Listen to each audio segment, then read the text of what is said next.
এই যে নিয়েছি ময়দা, কাস্টার্ড পাউডার, দুটো ডিম নিয়েছি, বেকিং পাউডার, ভ্যানিলা এসেন্স বা ফুড এসেন্স যে কোনো নিতে পারো। তার এই যে তেল নিয়েছি, সাদা তেল। এবার আমি পরিমাপটা দেখাচ্ছি তোমাদের। চায়ের কাপ দিয়ে মেপে মেপে 2 কাপ আটা নেব।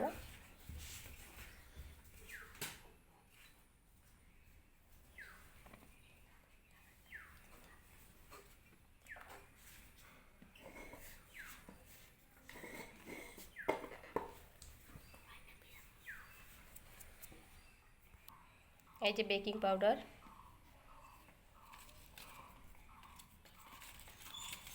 সামান্য পরিমাণ বেকিং সোডা,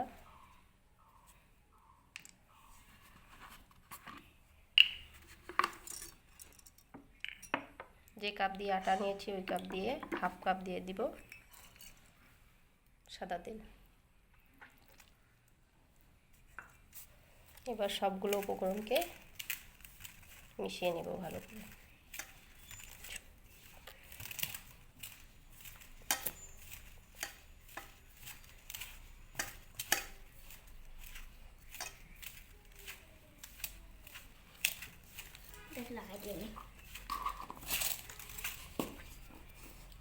তারপর এর মধ্যে দিব 2টো ডিম।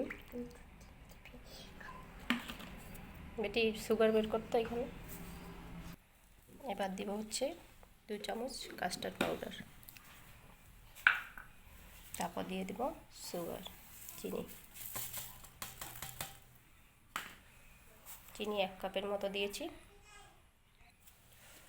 1 কাপ দিয়ে দিব দুধ। এবার সবগুলো উপকরণকে হ্যান্ড উইচের সাহায্যে মিশিয়ে নেব।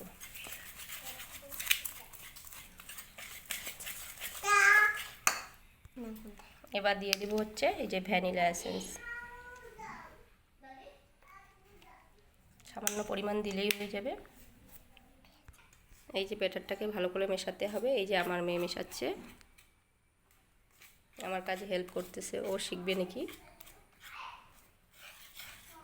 এই যে ব্যাটারটা এরকম হয়ে গেলে দিয়ে দিচ্ছি টুটি ফুটি কিছু। ভালো করে মিশিয়ে না এটাকে।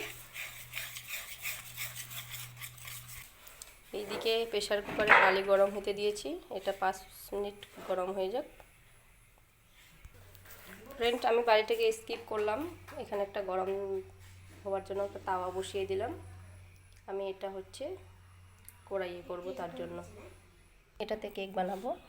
এটা ননস্টিকের, এটা চারপাশে তেল মাখিয়ে নিচ্ছি।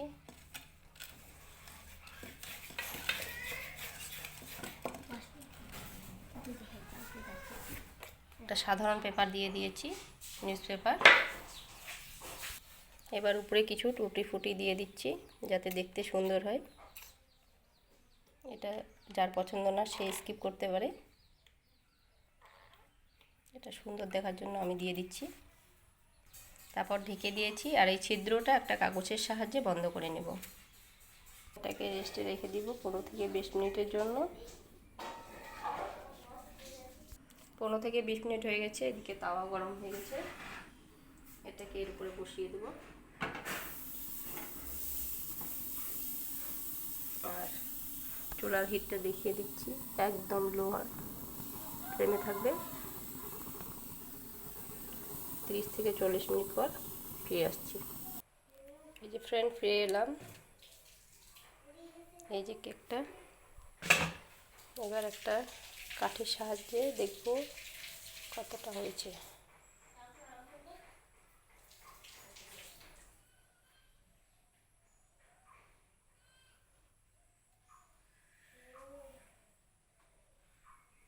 কেকটা সেদ্ধ হয়ে গেছে, তবুও 2-3 মিনিট রেখে দেব, কারণ কাঠিটাতে কিছু কিছু অংশ দেখা যাচ্ছে। ফিরে আসছে 2 মিনিট পর। যদি আমার রেসিপিটি ভালো লাগে তাহলে please like and share and subscribe করে রাখবে।